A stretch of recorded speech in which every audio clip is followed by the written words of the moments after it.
You've made pretty clear that narco-terrorists are, in fact, a true threat, a terror threat to the United States. Does this need to end with regime change, or is this program underway now what we need? No, the program is underway with this is exactly what we need. And even if there is regime change in Venezuela, there are still other narco-terrorists running around in the region, in Colombia, Mexico. There's also, we know that they've been responsible for a lot of the fentanyl that's been coming into the United States and killing tens of thousands, if not hundreds of thousands of Americans. And so even if there is regime change in Venezuela, I think that's just the beginning of the fight against these narco-terrorists.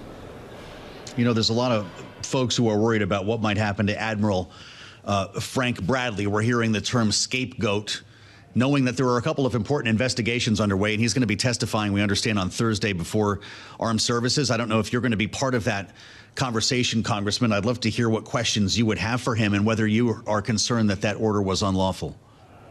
Well, look, I don't think the law, any order was unlawful. I think that they have been designated as a foreign terrorist organization. They're carrying deadly drugs that kill Americans, and trying to get them into the United States. And so I don't see that any different, actually more dangerous than a boat full of al-Qaeda terrorists bringing bombs into the United States. I mean, that's the same thing to me. They're killing Americans, and frankly, a boatload full of drugs has the potential to kill far more Americans than a boat full of explosives. And so, everybody's hung up on this as these are drugs. Yeah, these are drugs that are killing Americans, all right? And these are terrorists that are bringing these drugs into America. They have been for years.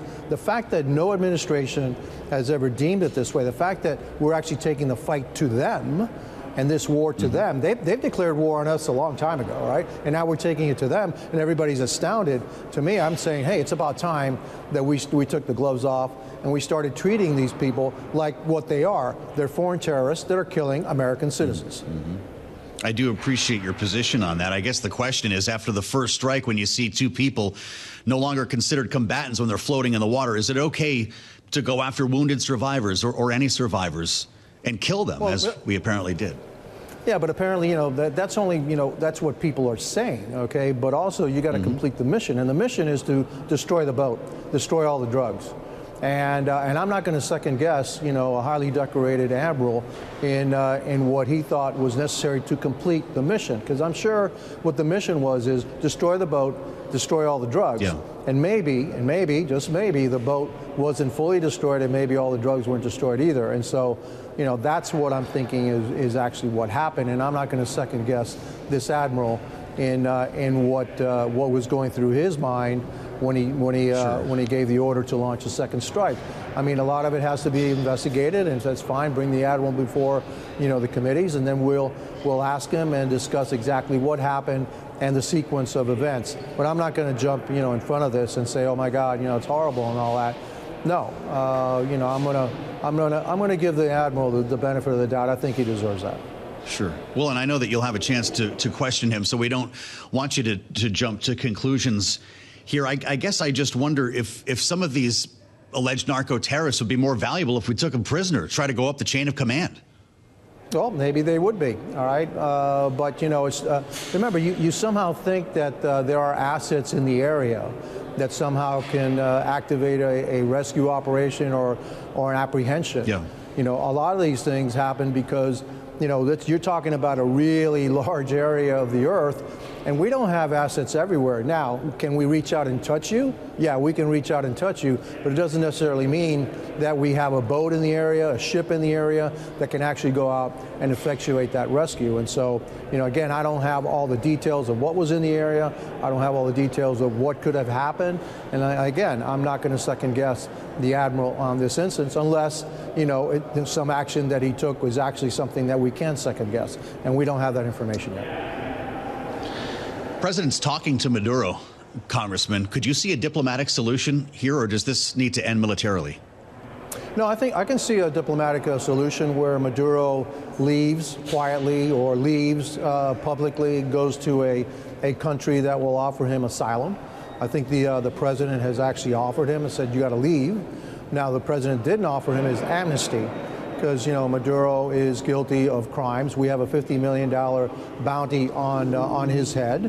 And so the president can't offer amnesty, but I can see where Maduro can end up in a third, in, you know, some other country where maybe there's no extradition, and then he can, you know, live out his life, him and his family. I'd rather see that. I don't want to see any further bloodshed. You know, the final thing that has to happen is Maduro has to leave. He's the illegitimate ruler of Venezuela. There's a legitimate government in waiting.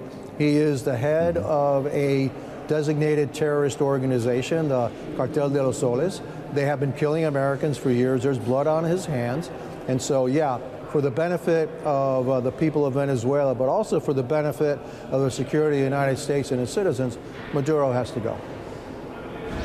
How do we rationalize that with the president's decision to pardon the former president of Honduras, Juan Orlando Hernandez, who was convicted for moving hundreds of tons of cocaine into this country? How is that coming from the same administration, Congressman, and is that something that you supported? No, nobody asked me, and look, I'm not a big fan of pardons by anybody if somebody's been convicted.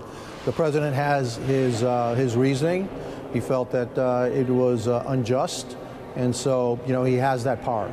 But you know, it doesn't negate the fact of the actions that he's taken against Maduro and the narco-traffickers from Venezuela. So I fully support that.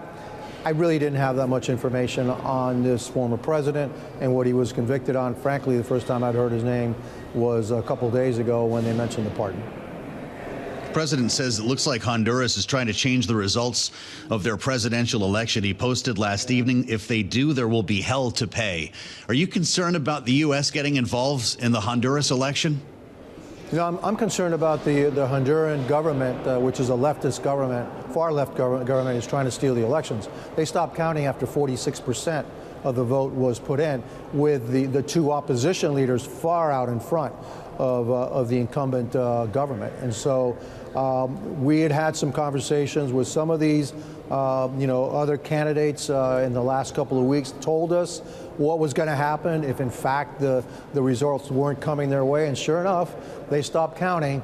And yeah, I have concerns that in Honduras they're going to try to steal the election, just like Maduro stole the election last year.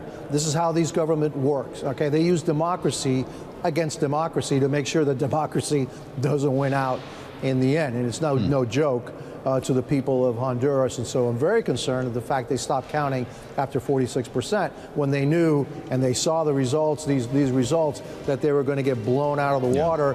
How convenient that there's a stop counting, and now they're going to probably declare themselves the winner and steal the election. That's not democracy, and that shouldn't exist in our hemisphere.